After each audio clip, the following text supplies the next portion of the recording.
Welcome to Podcapers, the official podcast for a place to hang your cape. And this week, it's the time of the seasons. We're talking about seasons! Cue the music!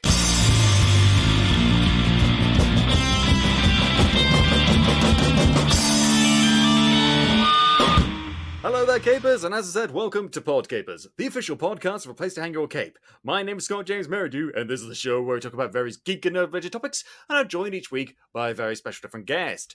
This week's guest has been on the show before when we were talking about his comic Lifeline. Now we're here to talk about his other magnum opus, Seasons Volume 2. Give it up, Capers, for Nandor Fox Shaffer! Oh, thanks so much for having me, Scott. That was perfect. I feel so honored. That's not a problem. 160 plus episodes in, I think I've got this nailed down. I like to think I know what I'm doing. I don't, but I pretend like I do. Yeah, you got it. You totally got it. Thank you very much. Now, before we get into everything, once again, Capers, I have to remind you that this whole month, for the month of October, at a place to hang your cape.com/merch, that's ap2hyc.com/merch, we've got 10% off all of our merchandise. It's if you use the code CAPE10 at checkout, you can get lovely discounts on lots of cool swag, phone cases, t-shirts, hoodies. There's so much stuff. Get on down there to ap2hyc.com/merch. Use the code CAPE10 for 10% off for the whole of October. Little Halloween present for you there. Now, with that out of the way, Nandor, thank you so much for coming back. Yeah, thanks for having me back. I was really looking forward to catching up with you and talking about seasons. I am very looking forward to it too. But before we get into seasons, before we get into all of that, for the Capers who haven't listened to the last episode you on, that was episode 90, Capers, episode 90. Feel free to start Googling it now. Please tell us about yourself. Who are you? What do you do? What's your grand place in the cosmic ballet that is reality? Oh man, I am a poor hermit in the Midwest of good old USA. No, I am 23 years old. Nandor Fox Shaffer. I write comics. I also work retail job, assistant manager at a bookstore here in my local city. You still have bookstores in America? They do actually, and You've heard this joke quite too many honestly, times before. I'm sorry. No. Honestly, I'll tell you this. I'd probably say 40 to 50% of our customers come in and they're like, "Oh, it's a bookstore," like, Oh my like god, there's that's like so retro. yeah, they're like, "I can't believe people still read books," Oh, and I'm just like, this is like, my living, like don't make me feel like I'm 60 or 70 years old. I'm quite young, and I do enjoy books, but it's such a interesting business to be in, and you're always kind of worried and wondering, like, okay, like, how long are we going to be here? And what's really great though is it's an indie bookstore, so ooh. it's local, locally owned. So like, and we have a pretty good following, pretty good customer base here. So it really makes for things, to run pretty smoothly, and we'll have our regulars, and we have a lot of people that support us. So that's the good thing about it. And a lot of people, there's actually a niche for like indie bookstores. It's like a thing here in America. And I don't know, like, I mean, do you guys have a lot of bookstores there, what you have to or remember no? is that everyone in the UK is literate. Unlike America. Oh god, I'm such a bastard. I'm such a bastard. No, I mean, you're absolutely right. Things are different because, I mean, I've also worked in an independent bookstore. When I was at university, I had a summer job at this bookstore in this place where I used to go to secondary school, but I didn't anymore, called the Mad Hatter's Bookstore, which was unique because it sold books and also hats. The thing you're Oh, picturing in your mind of what this shop looks like is exactly right. It's Okay, yeah, I can picture it. That's kind of cool. It was the tweest thing ever. But no, we do have lots of bookstores. We even have bookstore chains as well as independent bookstores. We do still enjoy that sort of thing. I know I do order a lot of books online, but if I'm near a bookshop, I always have a bit of a browse. Especially if I'm traveling, I go to like a WH Smith or like a duty free place because they'll have lots of really good books there, quite cheap. Also, some not great books there, still for quite cheap. That's where I bought the book of the script of the Fantastic Beasts movie.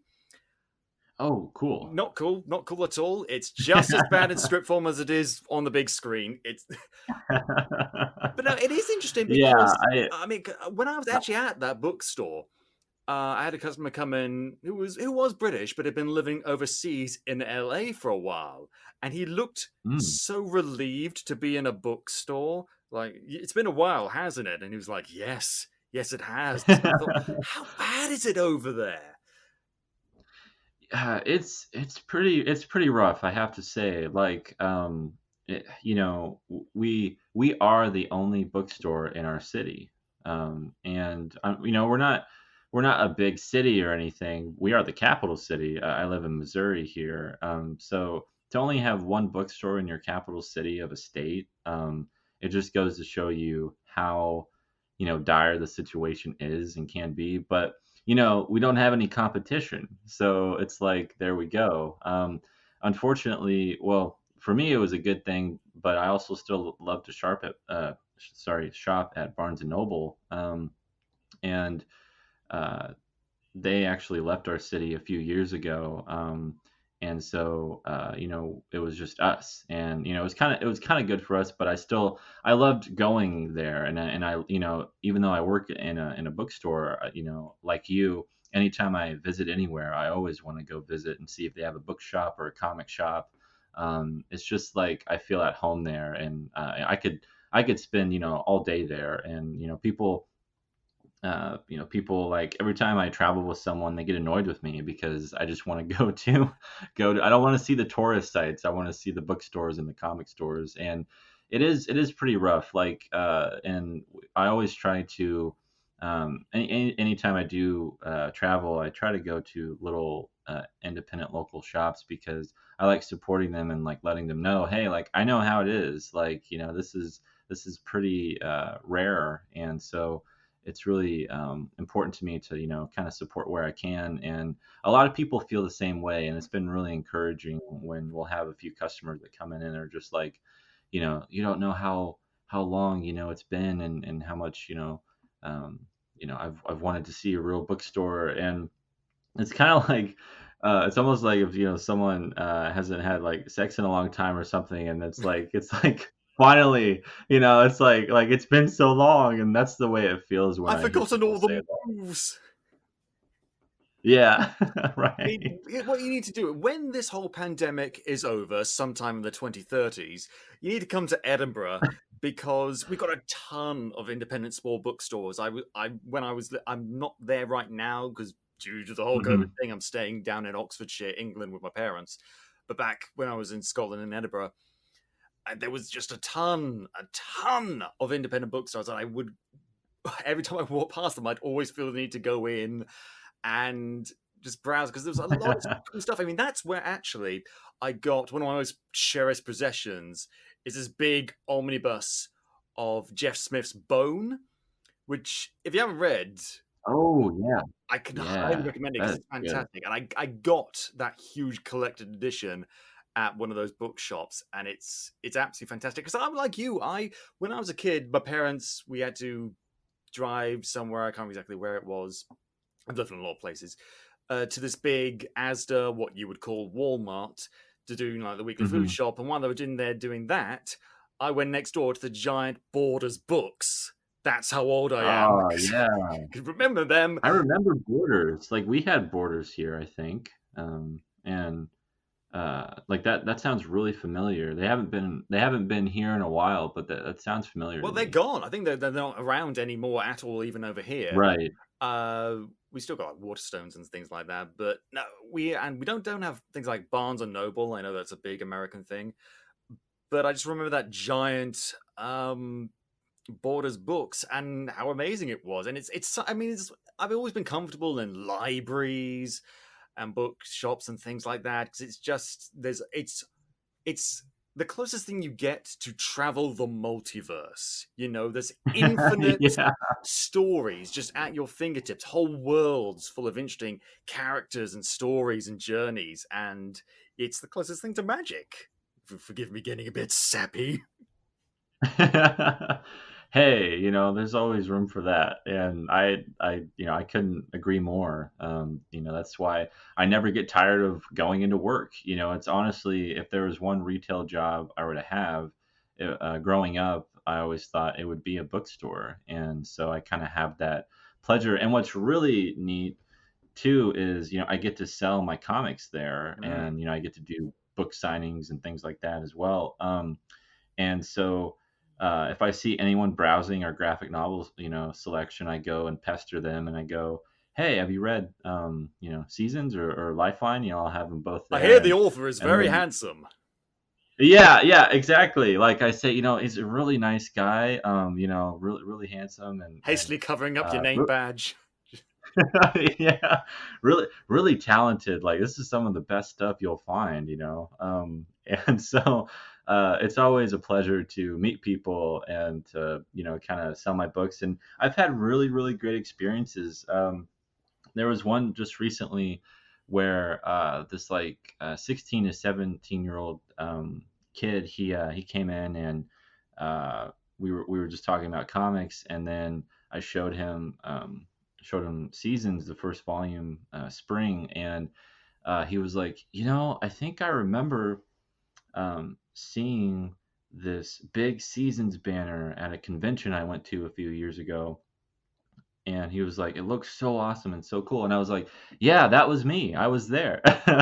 And so it's like it stuck with him, and he bought the book, and I got to like catch up with him, and I was like, yeah, we probably met, we probably talked there a few years ago. So it was a really neat experience, and I really enjoy having those, and meeting people, and seeing where stars align, and people cross paths are always really fun and interesting. Because stores now, bookstores are starting to take graphic novels, less comic books, but more graphic novels, much more seriously. In fact, when I was a kid and I went to that Borders Books, that's what helped me really get into comics, because they had these big collected editions of like Marvel Essentials, so like Essential Fantastic Yeah, Four, Essential Spider-Man, yeah. which I talked about before on the show, and that's what got. Because I started, I wasn't reading the modern, up to date Spider-Man. I started off with the classic Steve Ditko, Stan Lee, old school 1960s, and as a kid, as a 7-year-old, and that was what really got me where I am today.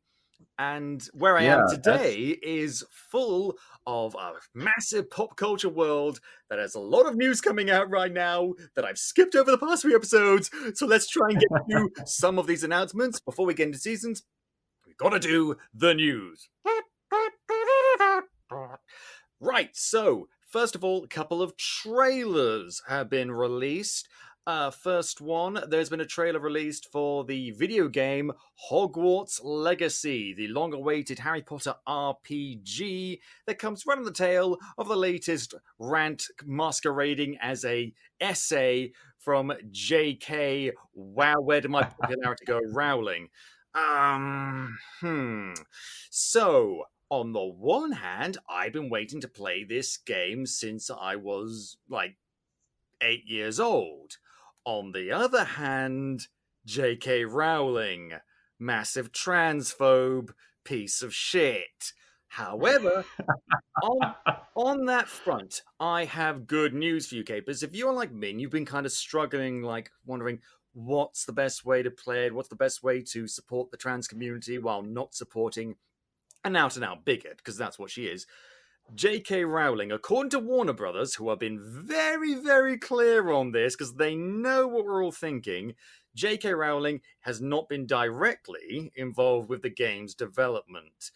There's a lot of vague wiggle room in directly involved, but I mean, I'm going to take them at their word at this one. I don't think they'd risk her being involved on any serious level if it meant hurting sales. And because here's the thing, a lot of people have been saying that we can't get involved with the Harry Potter franchise anymore because of J.K. Rowling's transphobia, because not because there isn't any transphobia in the Harry Potter books, there isn't any, but because it would be supporting her financially. And that does make a lot of sense. But here's something I think you need to remember. And bearing this in mind, I'm not saying you have to be involved with the Harry Potter fandom. If you don't want any involvement in it, that is fine. That's okay. If that makes you more comfortable, there's nothing wrong with that. I don't blame you. I agree with you.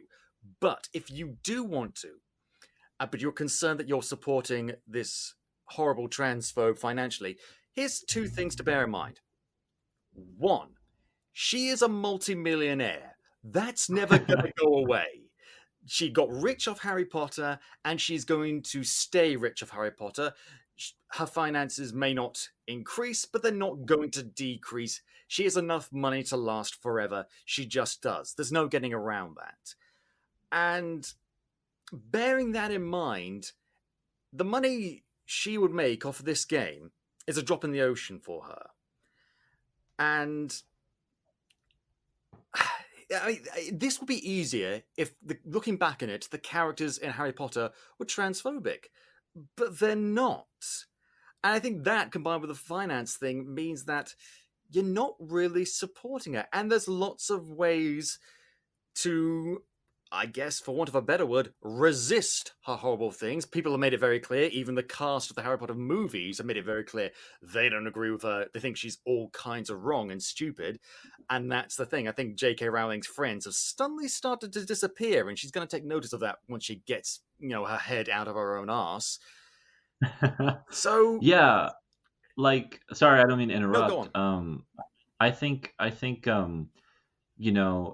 is very unfortunate, her transphobia and all of that. And I think, it's really interesting because I've dealt with this with other creators before, where it's like, I don't agree, with their, maybe it's the political views, or their moral compass, or what have you. You can kind of, choose and see. But I think for, with me, like, I grew up enjoying Harry Potter too. And it's like, how much do we want, her to get in the way of your experiences and, your history? Because it's like, people, like, I grew up with it, and a lot of my friends and people I know grew up with it too.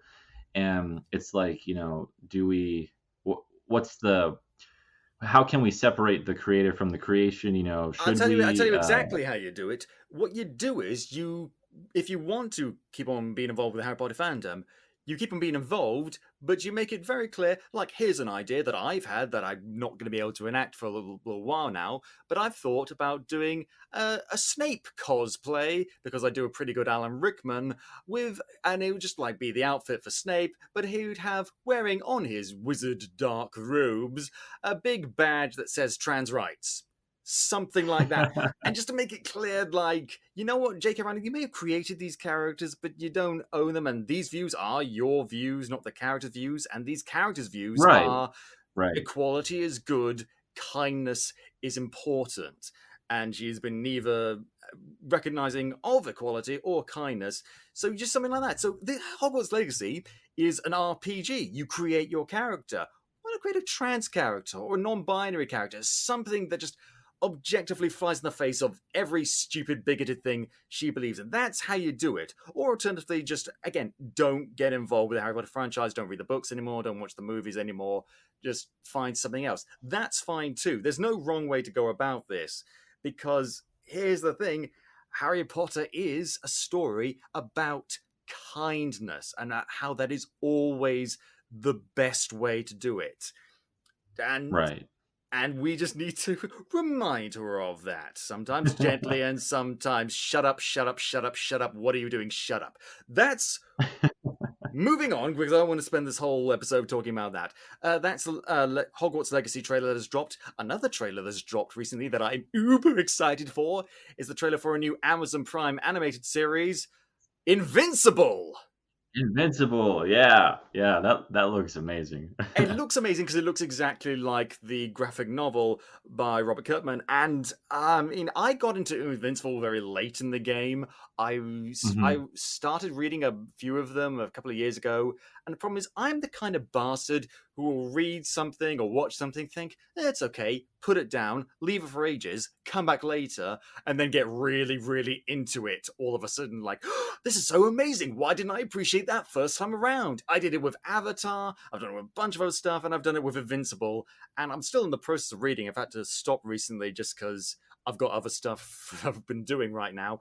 But it's such a fantastic superhero story because it's, in fact, in many ways it's kind of similar to Seasons in a way, because it's a very big character focus and often the time it's very introspective, and I really Yeah. like that. This is why I like Spider-Man so much, because yeah, it's about him punching bad guys, but it's also about Peter Parker, the man, the person, and his growth and his struggle and his, trying to live his day-to-day life. And Invincible is that kind of story. And it's the kind of story I love. It's why I've never been able to get into Avengers as a comic, just because there's so little focus on character and similar things like that. That's the kind of story I really gravitate to when it comes to superhero stories, and Invincible is fantastic for that. And it stars Stephen Yeun of Walking Dead fame and J.K. Simmons as his dad. Isn't that perfect? That's That's so just like so perfect. perfect. Yeah. I'm so happy. I'm so very happy. Mainly because I love those two actors, but also because the animation looks exactly like the comic. We've only got a very short teaser, but it takes scenes ripped right out of the comic. Like it's a scene with this superhero kid and his superhero dad playing catch by throwing a baseball all around the world. And it's Yeah, like what was so what and something that one of my friends, one of my best friends, he like Invincible is like his favorite comic series ever. And so he's been excited for this show for a long time, ever since it was announced. And he really wants an Invincible movie and a live action film and everything, because he just wants to mm, see it and wants to be like all absorbed into the Invincible world. But so like he was kind of disappointed when they announced it was an animated show. But we were talking about it, and I was like, this is probably way better because they can do the comic way more justice, and they can you know follow the art style and follow the panels and the pages as close as they can, and they don't have to worry about budgeting or all this, how's the costume look, and it doesn't look right, it doesn't look like the comic, and not to worry about all of mention that. the problem of trying to fit an ongoing, long-running, multi-arc uh, comic series into a three-act structure. And let me tell you, Yeah, that like does that's not the thing. work Yeah, at like all. you're gonna disappoint everyone, like it will not be what you need it to be at all. And so I think this was the way to go. And Robert Kirkman is a genius, so he knows what he's doing with his properties. I And haven't read um, that much of his work. I've never read The Walking Dead because zombies frighten me, and I've stayed away from Image comics in general just because I've tried to get into them. I tried reading Spawn. I found it interesting but pretentious. I took one look mhm, at Young Bloods and I thought, nope. And the longest thing I got into was Savage Dragon. I was really into that for a while, but I found their depiction of a lot of the female characters really squicky and really, because like I was reading some Savage Dragon on a train journey once, and I just thought, I uh-huh. feel really guilty reading this. I feel like I'm reading porn, but I'm not reading porn. It's not a porn comic book at all, but it looks like it Or is. is it? Yeah, or is it? It was really weird, and that was the whole Witchblade. I mean, no, I'm British, therefore repressed. So when I see a superhero character that's wearing virtually nothing, there's a female character that's wearing virtually nothing, I can't take it seriously. I just can't. And if it was tongue in cheek, fine, I guess. Not really. Like Yeah, I can't buy Red Sonia in a fucking chainmail bikini. I just can't. That is so impractical, and I bet you more than anything that thing chafes.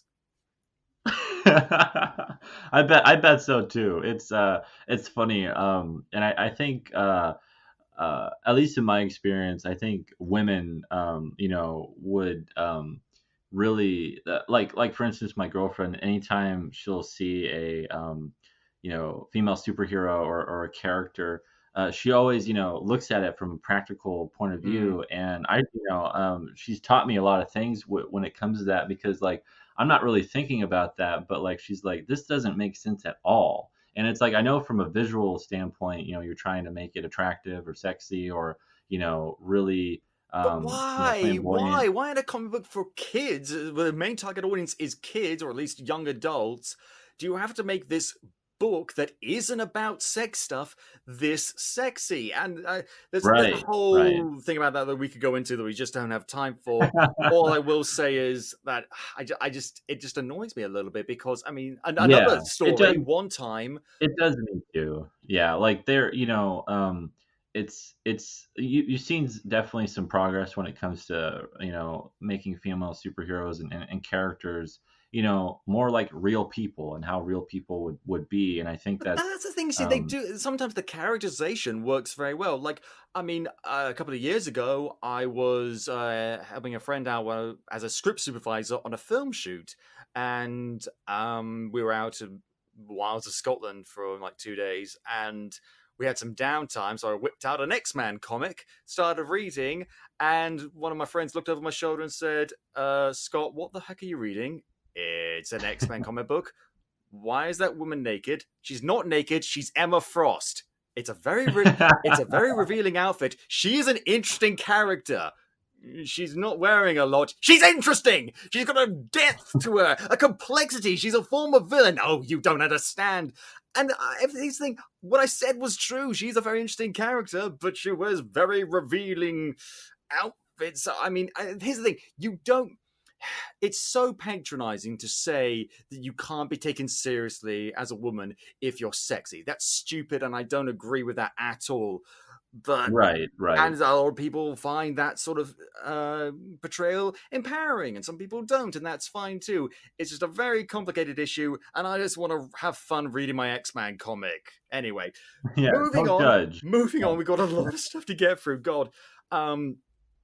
Recent rumors have come out, in fact, have been confirmed that Jamie Foxx has been cast in the third MCU Spider-Man film as Electro, which was very confusing to me. Like, what the fuck? Why would you do that? Why would you Yeah. take a character from one of the worst Spider-Man films ever made and put him into one of the best franchises ever made?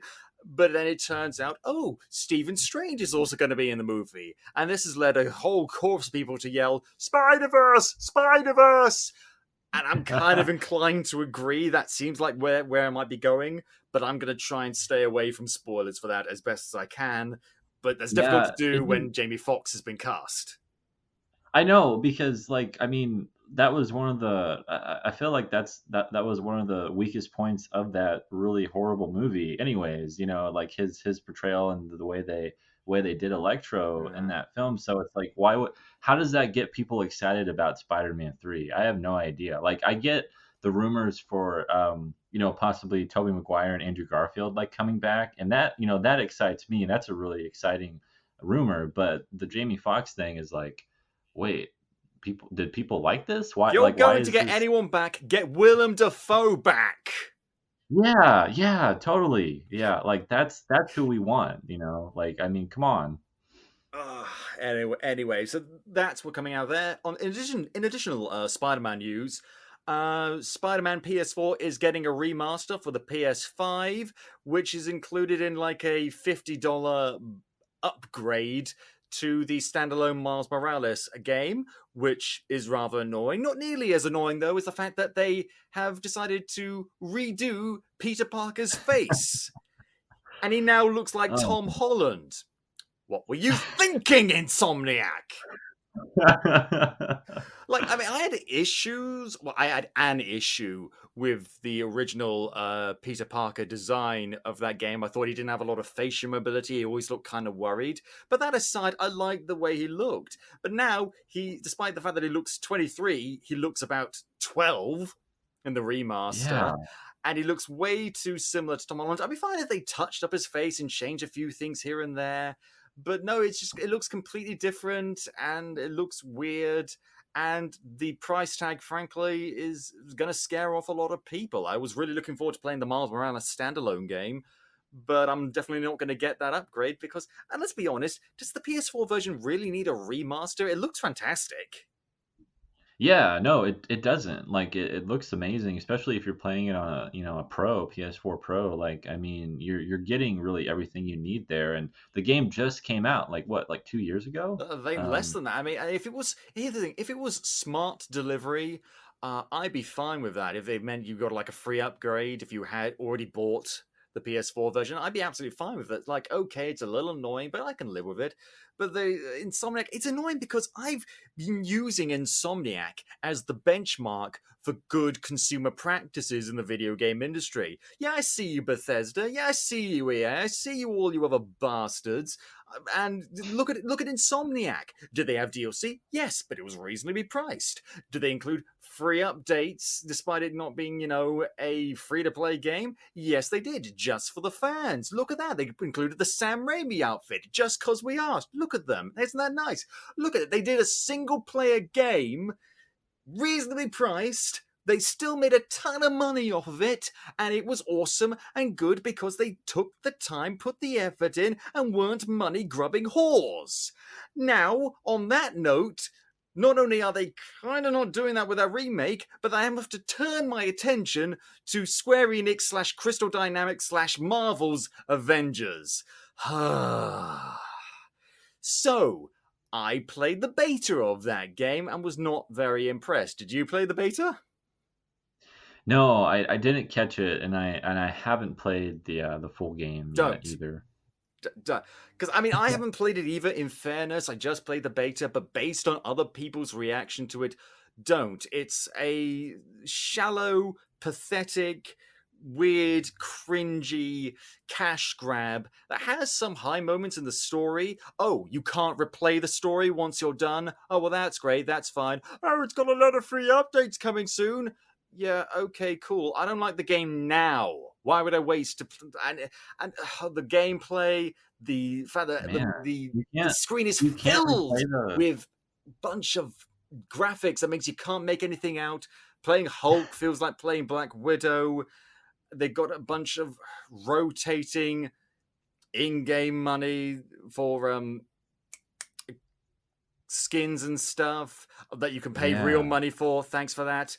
Oh, but the gear you get loads of cool loot. Yeah, that alters your stats, but not your visuals. Like, I've been playing a lot of, and it pains me to say this, I've been playing a lot of Injustice 2 lately. Despite the fact that I loathe DC on principle, but it is a very good game, and I like the fact that when you get loot just by playing the game, not by spending money, just by playing the game, yeah, it's randomized, but you don't have to spend money on it. But it allows you to alter the look on your character. Like, I've got 5 different versions of Wonder Woman on that game. Classic Wonder Woman, Warrior Wonder Woman, Queen Wonder Woman, World War II, World War One Wonder Woman, and 80s Wonder Woman. They all look different! Just by playing the game! And you couldn't even do that for Marvel's Avengers? God, and it doesn't help the fact that there's a lot of stuff from the single-player story have come out that seem really cringy. Kamala Khan, when I played the beta, she was awesome, but then a few scenes about her came up. Like, there was a scene with her, spoiler alert for those of you who haven't played the game, very early on in the game, in fairness, where she encounters these bullies who are kind of like the stereotypical geek gatekeepers. And it's like, oh, I can't believe they let her in. And then she quotes the River of Truth speech at them. And it's just like, really? You're busting out the River of Truth speech for a bunch of kind of snobby douchebags? Oh man. Because in the comics, Steve Rogers used it as a way of convincing Spider-Man to rebel against what he perceived as a tyrannical government. And Right. in the Yeah. Civil War comic book, so it's the Civil War movie, it was quoted at the funeral of the love of his life as a way of Yeah. inspiring him to stand up for what he believes in. And now Kamala Khan is using it to put down the video game version of Bulk and Skull from Power Rangers. Like, no, No. Oh, and by the way, Tony Stark's secret password to hack into his entire mainframe of all of his accumulated knowledge is "I am Iron Man." And he's supposed to be the Oh boy. smartest man in the planet. And his password Oh is "I boy. am Iron Man." Not even "I underscore am underscore Iron Man 93 or something. No, no, no. It's just "I am Iron Man." And he's supposed to be a genius. What the fuck are you even trying? God. Anyway, on that note, the reason why I bring that up is A, because this game's come out and people really don't like it. You know, the opinions have been very much mixed. But also, the game's main antagonist, this is not a spoiler, people already knew this going into it, is MODOK. And the reason why I bring this up is because MODOK, for a long time, has been going to get his own TV series starring Patton Oswalt, and the trailer for that just dropped. Yeah, I feel so bad because I need to watch that trailer, and I feel bad because I want to talk about it because I saw the thumbnail and I was like, "What is this? Like what?" I won't So if say you anything could, from the trailer. I won't spoil it, even though it's just like a small like scene. It doesn't really give much away. But it's Patton Oswalt as MODOK, but it's stop motion animated. It's oh, okay, that's what that was. it's it's it looks very interesting, and I need that in my life, considering my immense disappointment that I have with a more recent video game release. I'm sorry, I don't know why I'm talking about video games so much. It's just coming naturally. Star Wars Squadrons. Have you had a chance to play that? No, some of my friends have been playing it, and I really got into Battlefront 2 with all the free updates that they added, Hmm. even though the launch was pretty bad for that one. But Squadrons looks good, and if I really wish I would have got it on day one if I had a VR setup because that's what really has me interested in playing it. I mean, I've heard from a lot of people that the VR is very good and very well integrated, and it makes it feel like you're right in the cockpit. I don't have VR, and so I just play the game just vanilla, and I won't include any story Mhm. spoilers or anything like that. I will just say that for me personally, I was a little bit disappointed because, as with customization aside, in terms of the loadout you can have for your ship and how you make your pilot look and how you make your ship look, it feels as a game kind of scaled down. Like the story missions Yeah, are interesting because they're objective based. It's not just flying around shooting down ships, although that very much is a part of it. You have stuff to do and objectives to complete, and it's actually kind of interesting. Then you go to the multiplayer aspect of it, and I was like you, I've played a lot of Battlefront 2, and I really, really like the Starfighter assault things that you can do on multiplayer because it's yeah, it's objective based, and there is a fleet battle version of the multiplayer, and there's also a dogfight version, and that's basically it. Like, I know the price has been scaled down because there's not a lot of content, and they could add content later, but there wasn't a lot of it, and the content I did experience was it wasn't a lot of fun. It didn't help the fact that I mm, started like a day late. I got it a day after release, and that meant that I was starting at like level one, going up against people who had like marathon that shit for 24 hours and were already like level 20 and shit. So I was going up against them, and I was just like, "Hi guys, I'm here to kick some Empire art explode." Just, it's like that scene from Family Guy's take on Star Wars: The Empire Strikes Back, where Dak gets in the snowspeeder and goes up to face the entire Imperial fleet. He's like, "All right, Empire, get ready to get a taste of Dak," and then it's just immediately shot down. That's what it felt like. I don't want to be Dak. I don't want to be Dak. I want to be Wedge. I want to be Luke. I want to be Lando. I want to be Han Solo. I don't want to be yeah, Dak, but I was Dak in that moment, and it's it's kind of fun to play. It just can be very frustrating at times, and it kind of soured the experience for me. It doesn't help the fact that you can customize your main character, but you never actually see him because it's all in first person. So, like, so what's even the yeah, point? exactly. It's so that other people can Yeah, see you in multiplayer lobbies. That's it. I'm not dressing up like this for you. I'm dressing up like this for me.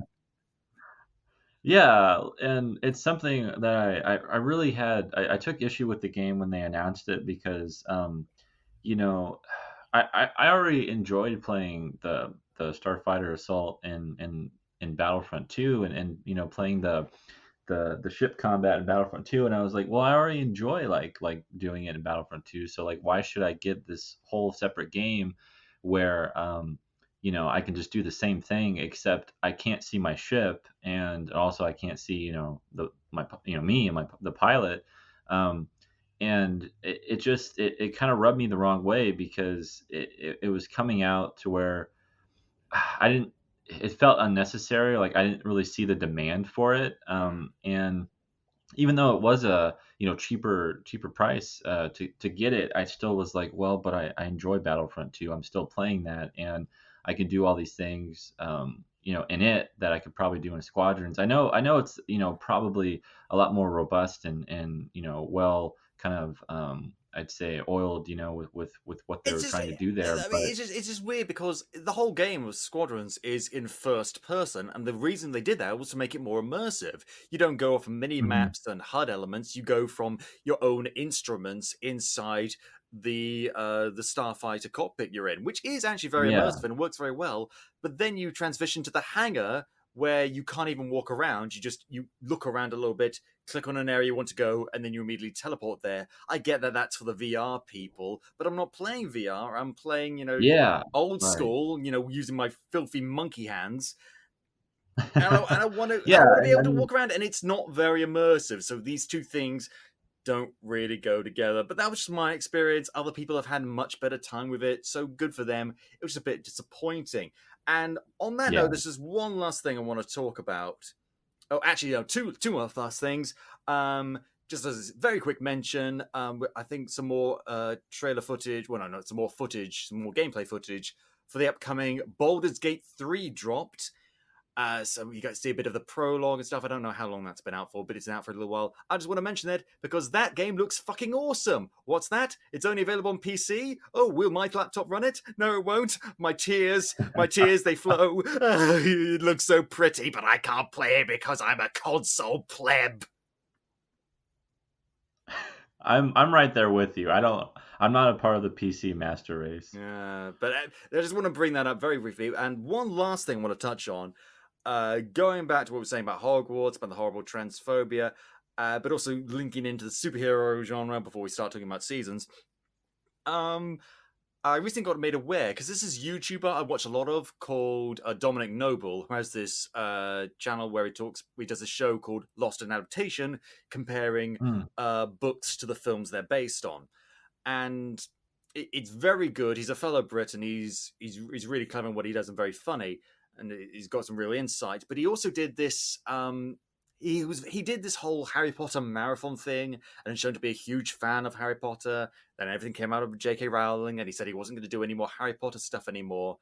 And he felt the need to make his audience aware of the other alternatives there are that might be a bit more mhm, positive, a bit more supportive of the trans community. And so he talked about this book that came out a few years ago called Dreadnought, which is specifically about a trans superhero. And I haven't actually got the book, I got the audiobook on it on Audible, and it's really fucking interesting. So if you are someone who hasn't who doesn't want to continue to engage with the Harry Potter fandom, or somebody wants to know if there are more trans media out there, there is actually quite a lot. And this is a good starting point because it's interesting from a superhero perspective, interesting from a trans person perspective, and it's written with a lot of authenticity, a lot of heart, and it doesn't shy away from the problems that trans people face, but nor does it focus solely on that. It's also about the superhero aspect, and it's really interesting. And I just want to sort of to bring that up because I only got made aware of it very recently, and also just sort of spread awareness about this sort of thing. And hopefully that'll turn more people onto it. I know I'm having a lot of fun listening to the audiobook, but I'm not going to give anything away beyond that. Just check it out, Capers. I think we could need to see more stuff like that because it's a very interesting story on the the human level, but also on the superhuman level. And on that note, let's talk about seasons. all Fucking right. finally, okay, here we go. So, how long has it been since Seasons Volume 1 came out? It's been let's see, the beginning of 20 18. So yeah, it's been like 2.5 years, almost 3 years. It'll be next January. And so, I mean, you're working on other things in that intervening time, but how much of that would you say you've been working on season volume 2? I need to call it Oh, like summer. I need to call it summer, not volume 2. I know it is volume 2, but it's summer because you're doing it by the yeah, seasons. no, like right. Either works. But yeah, I mean, yeah, the whole time in between volume 1 and 2, Anthony and I, the artist for the This will book, be Anthony we've Gonzalez Clark. yeah, correct. Yeah. So, and he's back for volume 2. When volume 1 came out, we took a little break, just a little interim between, just so we can kind of recharge our batteries. And I was doing conventions and signings And he and was having a baby. busy. Yeah, he was having so he was up to some really important stuff too. um, but so I was like, we got done with volume 1, and I was shopping it around too, and showing it to other publishers and creators, and seeing maybe someone would be interested in picking it up. Maybe they wouldn't, but I just wanted to kind of show people that I've made this, and I want more work, and I've been of course always trying to get more writing gigs and writing, and then I was working on Lifeline in between as well, there. So I was still working on volume 2 while I was working with all the different artists and other creators on Lifeline, and so we got that done.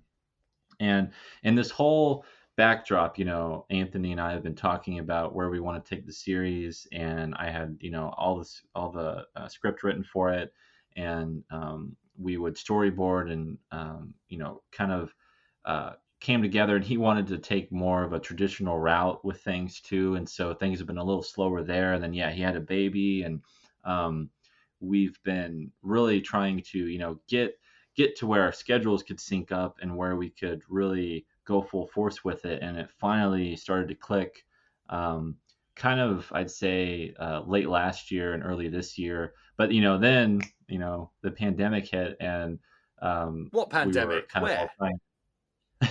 Right, what's that? And Oh, so that we were old just all video game trying. studio that made things like The Simpsons Hit and Run and Saboteur. Oh, I remember that well. Yeah,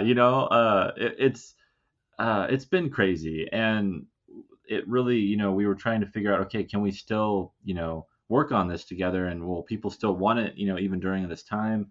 Because we had planned on launching the Kickstarter for it this year in the fall. We'd been working towards that. So yeah, it's been cooking for a long time, and we've been doing our best to get it out there. And I've been posting the pages on the website seasonsthecomicbook.com, Hmm. trying to keep interest in updating everyone and letting them know that You um, you spoil know us, Nandor. yeah, I really do. I love doing that because I want to see people's interest in it. I'm always curious, and I think the best way to get interest is to and also potential backers and buyers is people that are like, oh, he's really confident in his work and he's sharing it with us for free, and I want people to get engaged and invested with it. And the trick is to give them a lot, but not the finale right away, No. and make them want the book and read the book instead. I mean, here's the thing. I think you don't need to do as much as well. It's always nice when someone does what you're doing, but here's the thing. I think Seasons kind of sells itself when you just look at it. When you look at the artwork and look at the way you've laid it all out, this looks. It's kind of irresistible. Maybe it's because, again, it's what I was talking about earlier with Invincible. That kind of introspective, character-driven stuff really, really gets me. And I look at Seasons and that sort of thing. It screams that kind of thing. Yeah, And yeah, it does. it's just interesting because on the Kickstarter page, you talked about how Seasons Spring Volume 1 was very much about inner turmoil, turmoil. And whenever I say turmoil, I feel like I should be saying it in like a Jersey, Brooklyn sort of accent. Hey, he's got a little turmoil, a little bit turmoil. I don't know why. My apologies to people from that part of the Eastern Seaboard. But this volume, this season, Summer is very much now about sort of the outer conflict and dealing with very real, very physical antagonism. Yes. Yeah, and there's always going to be the inner struggle that Fletcher has throughout the entire series, all 4 volumes. It was just I wanted each book in each volume to have its own flavor and take on what what can I put Fletcher up against. In the first book, Oh, you're one it of was those authors. Because there's lots of different kinds of authors, and one kind of author is the kind that creates the characters and thinks, how can I torture them? yes, yeah, exactly. That's the fun of it because you You want to sadist! see you want to see exactly, what makes them tick and what will naturally bring out their personality the most you can. And with the first book, the enemy really is and was himself, and it's still there, that shadow, that thing that's nagging at him and gnawing at him. But something I really wanted to do with the series when I was first planning it out was I wanted nature to be involved in some way, because it's called Seasons, and not only is it just his powers change as the seasons change, but I wanted to pit nature itself against him, and I wanted to use that through natural disasters. But the thing is, these natural disasters, there's characters and like forces behind them, and so it was really an interesting idea because I'd always seen the kind of elemental trope, and I didn't want to do that because I want Seasons to feel really unique and original. And that's something that's really important to me. That's a mission statement that I try to do with all my work. But I wanted to kind of take that trope or take that idea and kind of turn it on its head a little bit and go, what if nature itself, kind of had these characters, these real people that ultimately represented those forces of nature, and they all had their personal demons, and it's something Fletcher can relate to, and also the reader can relate to with these different characters, because we're introducing a lot in Summer, and Summer is really the I would say the blockbuster, and the one where we go all out, and it's just like totally Summer is um, where you it's know happening. yeah, yeah, mile a minute. It's like Summer is, free reign, and it feels like this this escapade, this really enticing, energetic, moving thing, and that shows a lot with the story, and you'll see with Anthony's art as well. It looks fascinating. I like sort of blending the. I don't want to use the word metatextual because I'm not that pretentious just yet. But I like blending these sort of primordial personifications with much more grounded characters. Although that can Yeah, go a little bit wrong for me sometimes. Like I think a good comparison to Seasons for me is something like Preacher or American Gods, because and you're a good company with those sort of books because they're all about yeah, yeah, there's all about these characters going on journeys and encountering all these both mythical and much more natural, much more mortal issues, and their eyes being opened, the whole world being brought to them, but also these putting a new perspective on those sort of personifications, if you will, that yeah, we haven't seen before. And it's good that you're trying to be unique with that because we've seen a million, Mother Nature representations, a million Old Man Winter representations, and it's hard to redefine those in unique and interesting yeah. ways. Some people have tried that and it hasn't really worked. Looking at you, old animated movie Rise of the Guardians, you're gonna give Jack Frost a hoodie and make it be voiced by Chris Pine? No, don't try and placate me with Alec Baldwin as Santa, although that does help, lessens the blow. But I, the point is, I mean, I just find that sort of thing really interesting. I also find it interesting. I mean, sort of going for, I think, it's this sort of epic, long, slow burn, journey. And I think that's so great that you've split it into 4 installments and you're making them represent the seasons. Because was that always your intention? Yes, that was really kind of the germ of the series. Was wanting to um, make each book a different season of the year, because I knew, when I was first developing the story, um, the the real, I guess, what really got the fire under my butt was, the idea that, Fireplace. comics come out on yeah, comics come out on a Why did I monthly sit down basis. here? What am I doing? And with comics coming out on a monthly basis, I thought, wouldn't it be interesting to start with the character and follow him, each month, like if you were in June of that month, and the comic came out and your character is experiencing that June, of that year.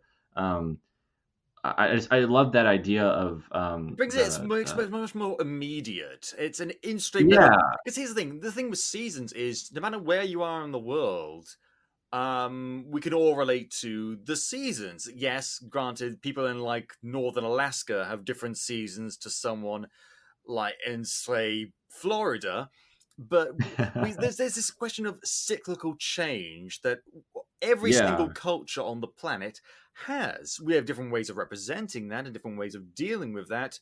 Over here in the UK, for instance, once the first snowfall happens, we immediately just stop functioning as a society and just ground all the transport, all the planes, just everything, shut it down, shut it down. No, you don't understand. There's a bit of white out there. It could kill us all. It's like 2 flakes. It could kill us all.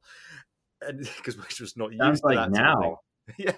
Oh, trust me. People have taken the mildest of snow flurries far more seriously than they have done coronavirus, which is makes me fear for us as a society. But I find, because here's the thing, I often wonder, because this is what I do with my time, I often wonder what would it be like if an alien species around this planet just wanted to get to know us and talk to us and then discovered seasons. Like, because here's the thing, we have seasons because we don't have a particularly stable orbit. I mean, we do have a stable orbit, but it's an elliptical orbit.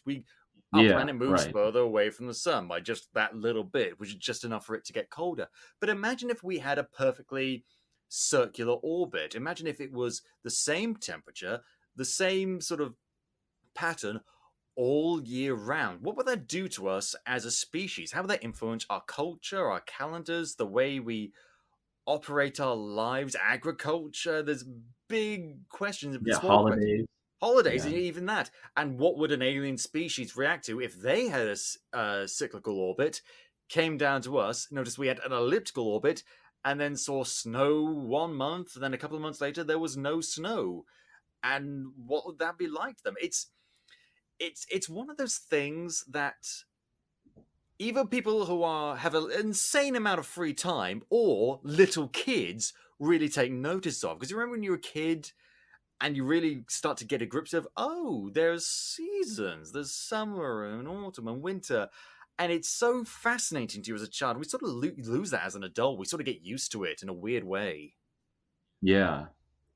Yeah, for sure. And that's something that, it's always going to be there, and that idea of change, like change, it's seasons really is, it can be kind of formulated in a simple way, but it's really, the fundamentals, and exploring the fundamentals of life, and what those are, and how to, kind of navigate those. And like you were saying, with seasons itself being just something we kind of take for granted now, and but it's like it's always there. And it's an ever changing thing, and I think it's just a part of human nature, in our nature and society, and the whole world changes. So it's all the time, it's constant, it's everywhere. And Because we've that's seen something that superhero books and comic books in general talk about greater sociological implications of how our world works, but often I find the most interesting stories are often the ones that explore the reasons behind those sociological implications, not just why we are the way we are, but why we are the way we are is to begin with. Yeah, yeah, that's what interests me all the time. Whenever I'm working on a story and when I was developing seasons, all it is when I start out is asking myself questions, and I love asking those hard questions and researching it and exploring all the different ideas of like, okay, why are we here? What are we doing? What's the what what makes us, go, and what makes us stop, and why do we wake up in the morning? Why wouldn't we want to wake up in the morning? That's where the book starts off in spring. Fletcher's like, I wouldn't want to wake up, and it's like daylight savings, and he's like, I haven't changed my clock, and it's like all these things that we deal with, on an Fuck everyday daylight level. savings. I'm just gonna say, Yeah, fuck it. What exactly. is the It's like point? I've always hated that. I've always Farmers can hated go that, and I fuck was, themselves. We don't rely on that anymore. Like, that's the thing. I don't want to go on and on and on about it, but that's kind of my job. So it's exactly what I'm going to do. Like the reason why we have like, I mean, I was watching like this show ages ago. Adam Ruins Everything. I don't know if you're familiar. If mm-mm. you're not, check it out because he opens your mind to a lot of things. And the reason why we have like the work days we have, the school hours we have, it's all based around like agriculture because we both the US and the UK was a very much an agrarian society, but we're Mhm. not really that Yeah. anymore. We still have agriculture, obviously, and they've got their own ways of doing it, but most of our society isn't sort of based solely around that. We're not all, skipping down to the village every morning to go and milk the cows.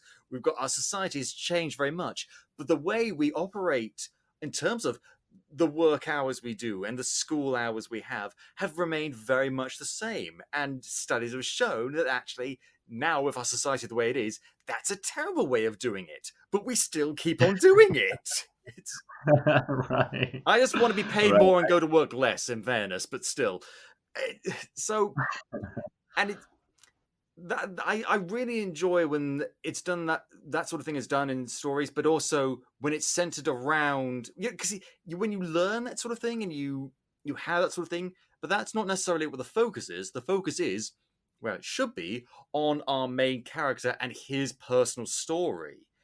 And on that note, talk us a bit about Fletcher, just for the keepers who might not be familiar.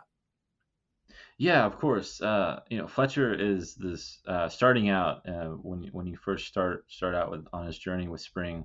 Um, he's this really depressed guy who doesn't really have anything going for him, I and the only relate to this thing man immensely. yeah, and me too. But it's just he's young. He's like, he doesn't have any ambitions, or if he did, they've been lost, and he doesn't have any purpose. If he did, it's been lost, and he's really obsessed with this coworker. The only thing that he has to hold on to is this idol, this object, this fantasy in his mind, and when things don't go his way with this coworker, he basically has this kind of mental breakdown. Everything starts to fall apart in his This is mind getting because that was the scarily only similar thing. to events that have happened in my life. I won't go into it, but I've experienced stuff like this. Only I didn't get superpowers at the end of it, so I feel like I've been gypped. Yeah, isn't that what we need? Like anytime there's a mental break, we need superpowers, or maybe we don't because then we might hurt someone. But um, Only it's powers like hurt someone. Wahaha. I, I'm making myself sound really creepy. Keep talking. Keep talking. and so like he experiences this breakdown, and but through it his this other being emerges from him, and he gets these powers, and this other being is actually his shadow, is himself. And so it's like from his own soul, this other The Nega Fletcher. creature. Yeah, right. And this being who is everything Fletcher is, everything he is without a conscience, everything he ever wanted to do, and you'll see that throughout Spring. He does it. His shadow does that, and he travels the world. He takes part in all of these really crazy things, and it becomes this you get to see two sides of him, and So are you sort of he's delving into something? I mean, I don't know if it's intentional. Are you delving into something like Jungian, what's behind the mask sort of stuff? oh yeah, that's really yeah. Jung, really talked about the shadow and your shadow self, and it's something that I looked into more and more, and it resonated with me so much, that idea, and it's another thing like we take for granted, and not to always make more of something than it needs to be, but everyone has a shadow, and I was like, what could that mean, on a psychological level? What could that mean, on a meta level, and all of those things? And I And thought, what okay, happens when everyone we has a see shadow. someone's mask slip and we see who they really are? Because I mean, because we, as human beings, it's sort of hammered into us from day one what is and isn't correct behavior, and what is and isn't correct Yeah. feelings to have. And a lot of people tend to hide that sort of stuff, not even just dark stuff, but just stuff that we all keep hidden. It's personal, it's private, because we don't want to expose ourselves like that for fear of being rejected. And sometimes when that Yeah. mask slips, we see something and it's actually really positive, and it's like, oh, why would you hide that? And other times the mask slips and it's very much not positive. It's like, oh yeah, I can see why you were hiding that. And so it's interesting, because like psychologists have often speculated about what a person with no restraint, with no pretense, would actually be. Would they be this larger than life good person, or would they be a profoundly negative person? Is that what humanity Mhm. truly is like? And that goes into a whole bunch of other stuff, and sort of ties into like the forbidden experiment stuff, which that's a whole other. Actually, no, I think that's a linguistic thing. Yeah.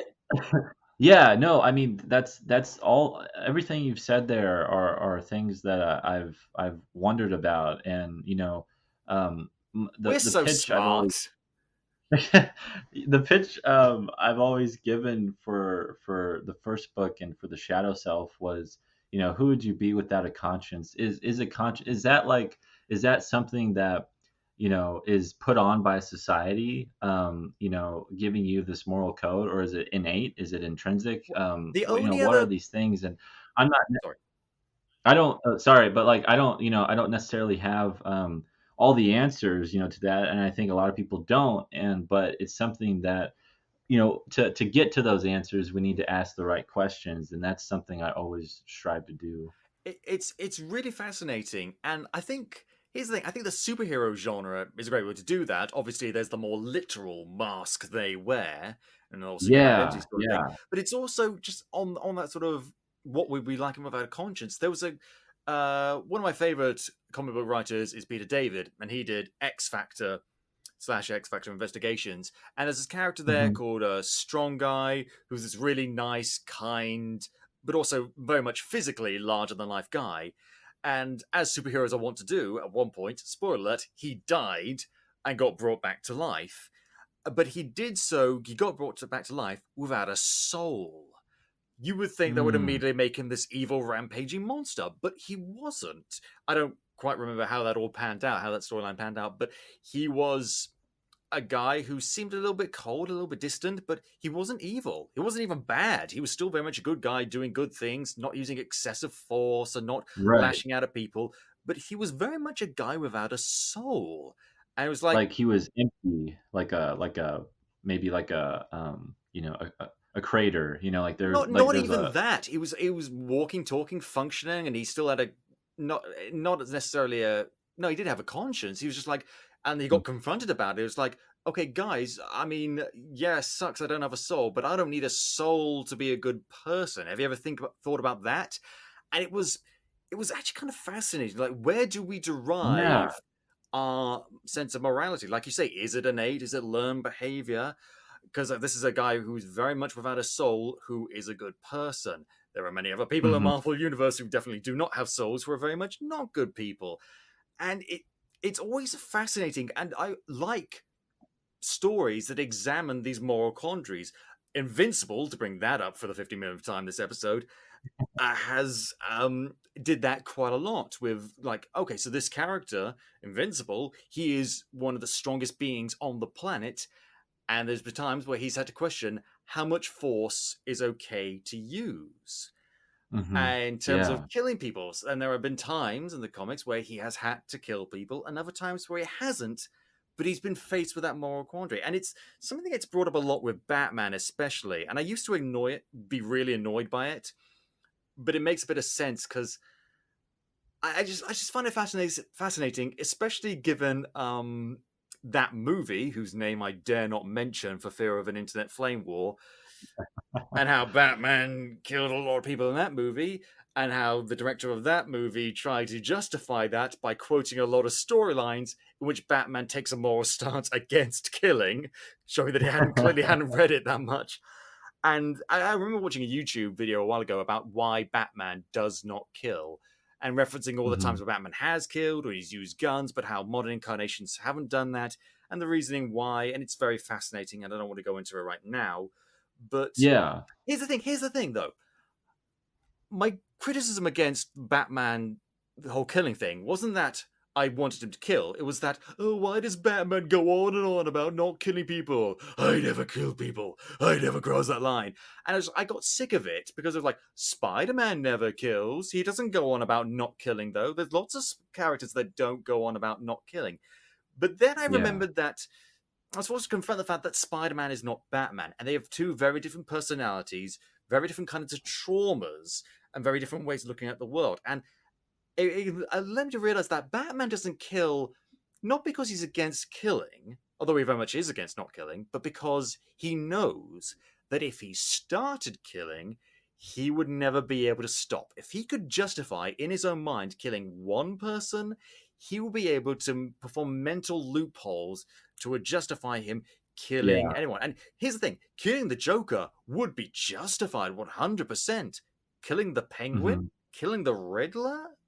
And it's a slippery slope sort of thing, and I like it when comics confront that sort of thing because I like it when they don't confront it and we can have Punisher. I like to have my cake and eat it too.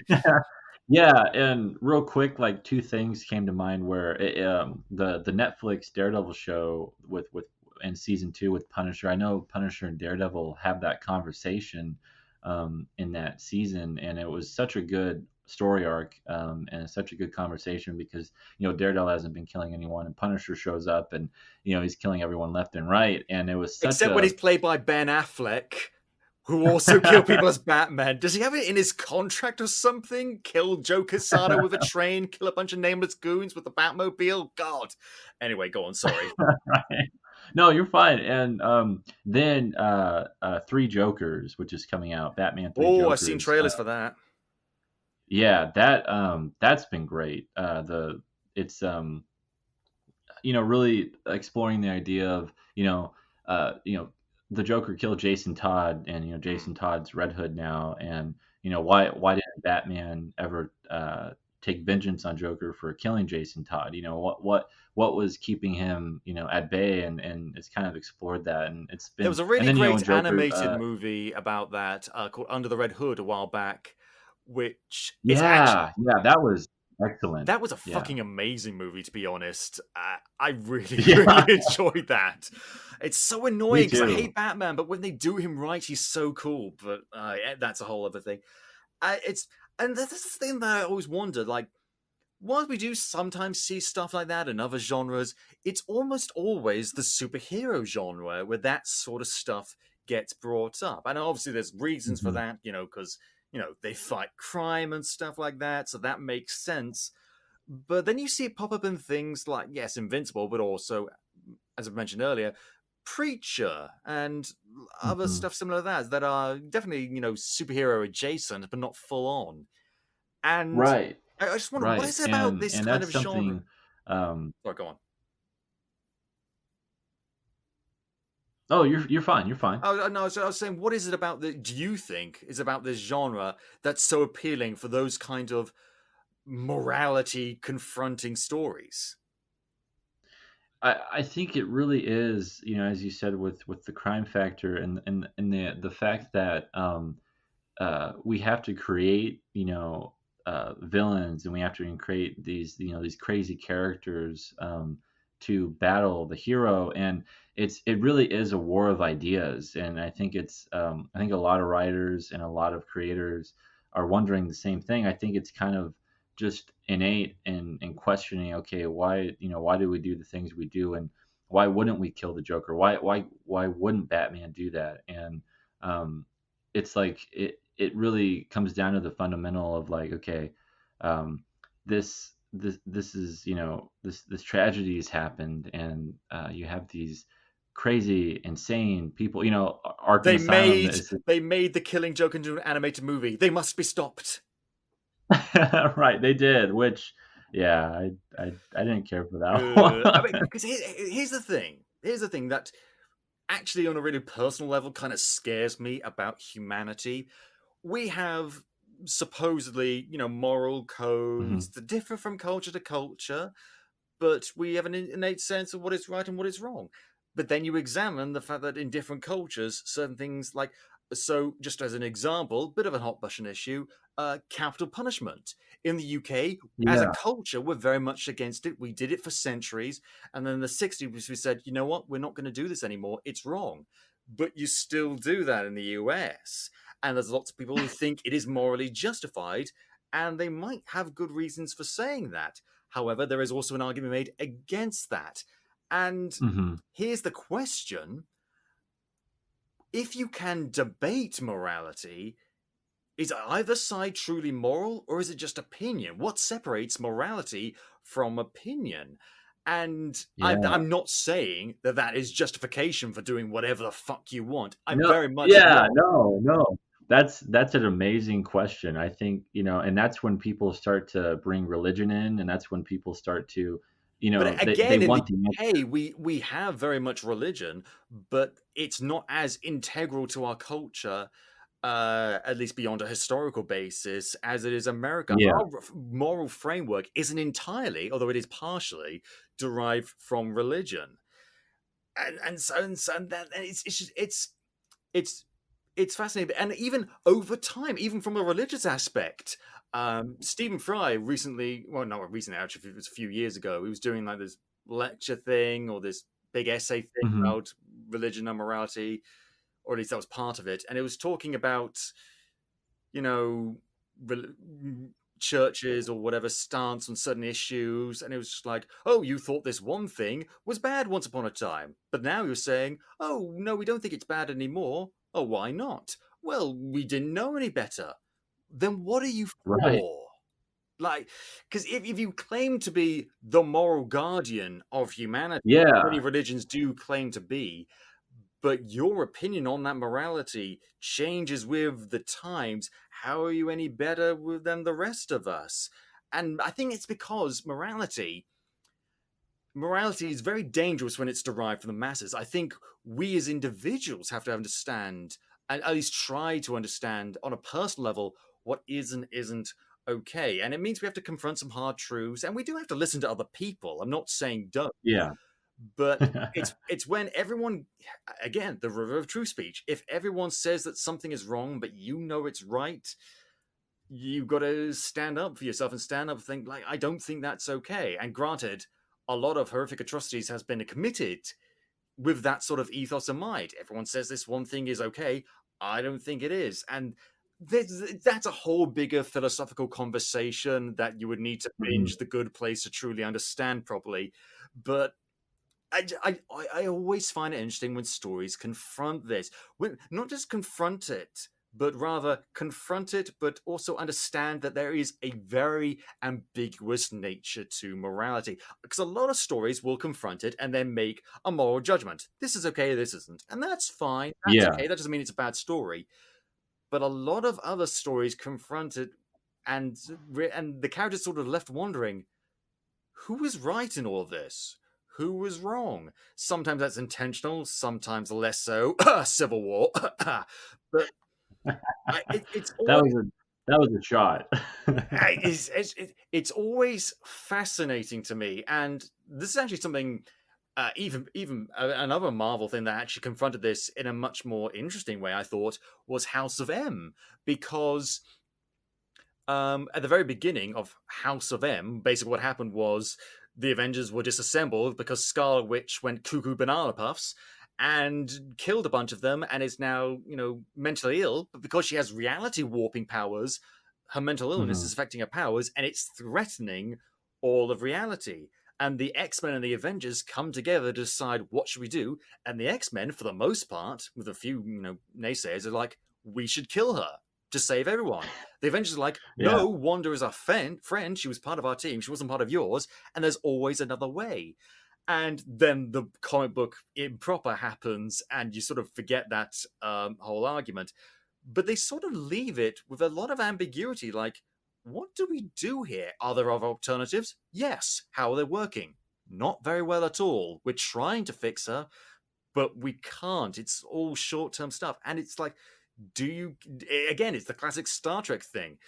The needs of the many outweigh the needs of the few, but in order to protect the many, what are you going to have to do to the few? Yeah. Yeah. And That's some of that. the best moments of humanity have been when we come together to protect the many, but it's some of our worst moments have been when we've abandoned, or worse, discriminated or persecuted the few. And we have strayed so far away from talking about your amazing comic. I'm so sorry, but this is No, I that's love awesome. it when comics and stories in general just let you figure things out for yourself a little bit. Yeah, and that's really when uh, by the end of spring of the volume one spring, Fletcher comes to a decision, and it puts him in this whole new psychological state of going, okay, now that I know this about myself, I know the things that I could do, and the person that maybe I've been hiding from other people. This person inside me. Um, what is the next step? Like, if you come to an answer, if you come to a conclusion of your own morality or morality of the masses, um, if, where do you go from there? And like, can you even take a step forward? What does that look like? And When you combine that was, enlightenment with real, raw physical power, yeah, as a human being, where do you go from that? Because here's the thing as the human beings, we have to remember morality is a concept, whatever you may think of it, may be shiny and perfect and golden, but human beings are very much imperfect. Even the best of us is flawed. And when you chart a course, be it morality based or even just like life path chased, once you've come to a greater understanding about yourself, it can be quite scary. And I've had to confront that as well because um, the past year of my life has not been fantastic, even leaving aside COVID-19 and everything that's happened with that. And I've had to confront some hard truths about myself. And one of them is the fact that because of the nature of my upbringing, I've talked about this on the show before, so briefly, we moved around a lot due to the fact that my father was in the mhm, Royal Air Force.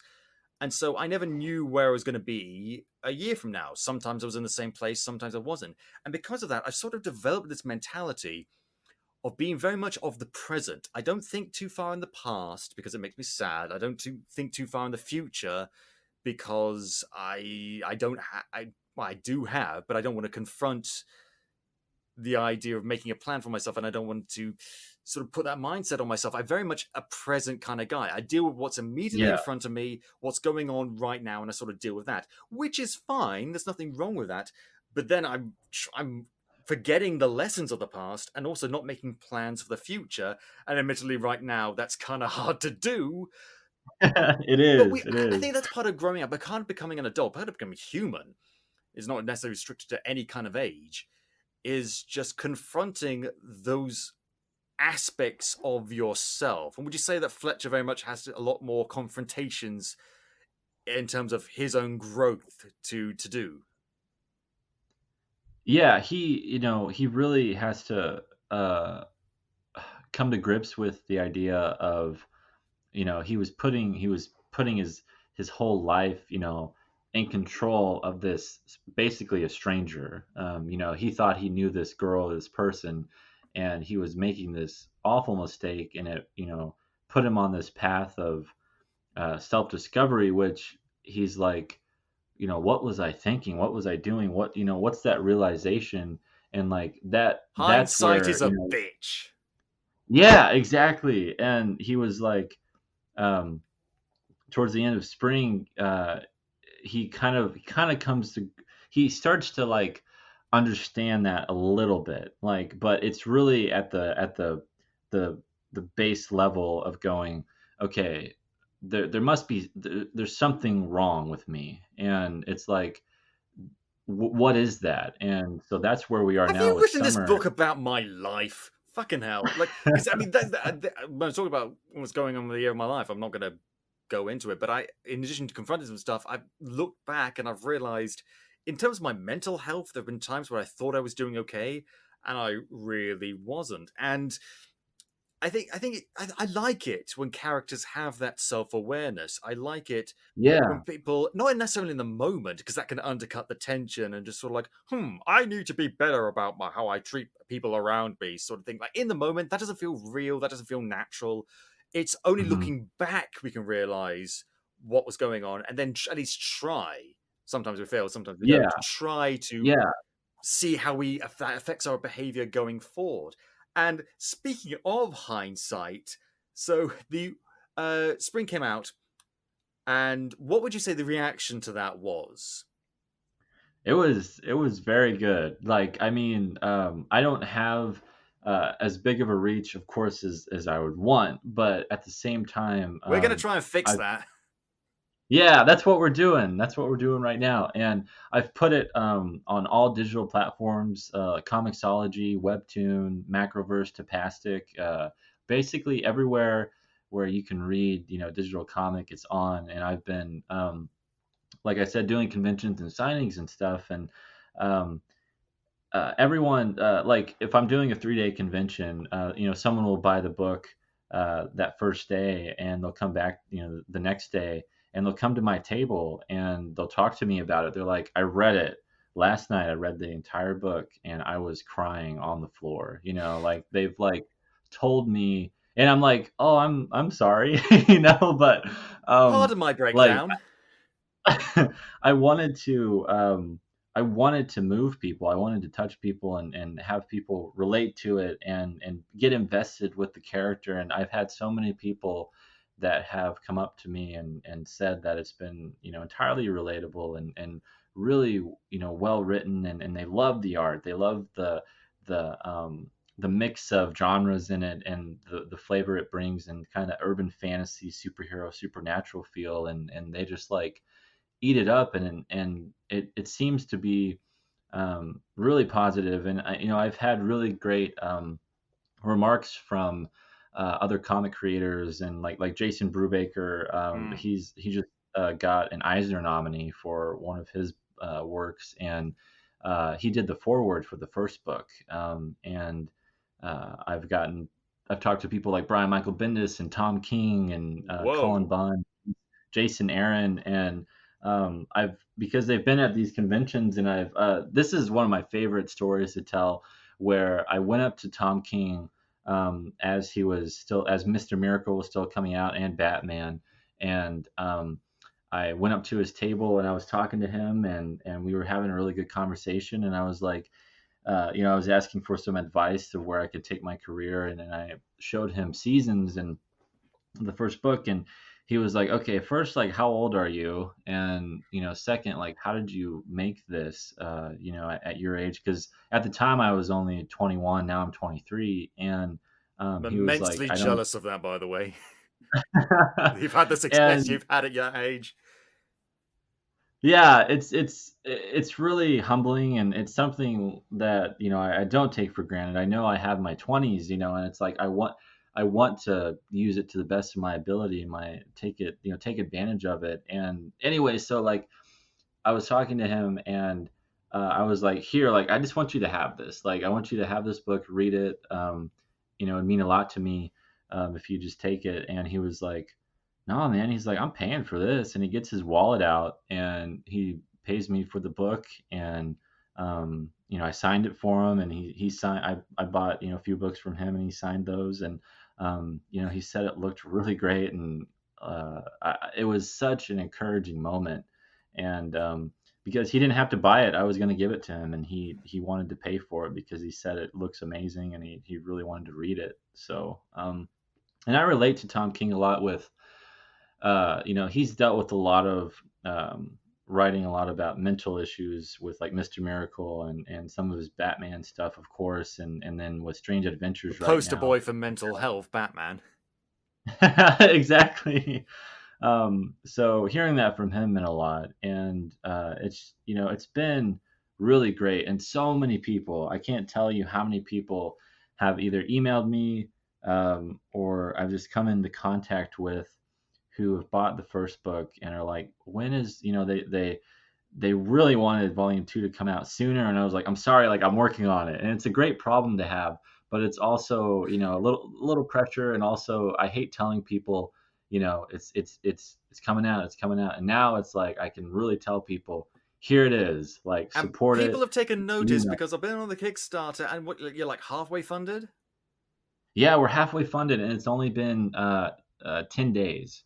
So. You got like 20 days left of the Kickstarter. So Capers, link in the show notes, get to backing. You know what to do. You know the drill by now. Because honestly, I think, here's the thing. We have a lot of good writers on the show, a lot of great indie writers coming on this show, and it's something I'm very grateful for, that they've given me that time. But honestly, it's just, again, part of it is your age. I do not want to patronize you anyway, because you're a good writer no matter how old you are. But to have accomplished what you have accomplished, given how old you are, because when I was 23, 5 years ago, I was not doing what you're doing. I was trying, but I wasn't doing it. And I think it's because it's not necessarily just talent, but it's also drive, it's also ambition, and it's also just having that sort of mental wherewithal to want to accomplish something like that. And I wanted to write something special, and that's because you very much have written something special. There's a lot of indie stuff out there, a lot of indie super stuff in there, and a lot of it is really good, but you stand out for good reasons. It's why people come up to conventions and say how much they like it. It's why Tom King wants your autograph, because this is the kind of thing, because partially because you touch on universal truths, but also because you understand the meaning behind those truths and how best to present them in a story that is not pretentious,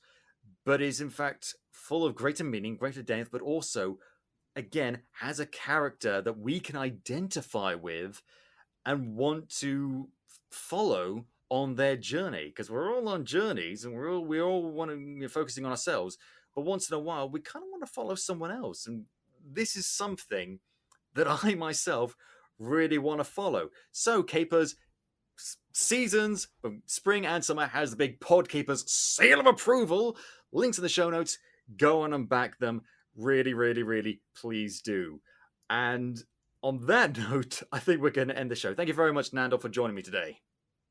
Yeah, thank you. And just real quick, I do want to let people know with the Kickstarter, if they missed out, on Volume 1, it's on the Kickstarter, and you actually can get Volume 1 and 2 as a discounted bundle. So it's a really good deal. I mean, bargains are plenty. I mean, not only that, but also remember, Capers, you can get 10% off at the Place to Hang Your Cape merch store using the code CAPE10. Just go to ap2hyc.com/merch. Code is CAPE10 for 10% off for the whole of October. So that's 2 bargains you get. We're spoiling you.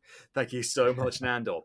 And if you enjoyed the shout, please tell your friends. Shout it from the rooftops. If you haven't already, go back and listen to some of our super episodes. Like the last episode we did with Nandor, talking about his also equally great comic Lifeline. You can listen to the show on iTunes, Podbean, YouTube, Spotify, Amazon Music, or at podcapers.com. If you want to get in touch with us, suggest show topics, or maybe come on the show yourself, you can find us on Facebook, Twitter, and Instagram at AP2HYC. Thank you very much to Dan Harris for our logo, the lovely microphone, the red and blue 3D glasses. Those are mine. And thank you for listening. This has been Podcapers, the official podcast for a place to hang your cape. Cue the music!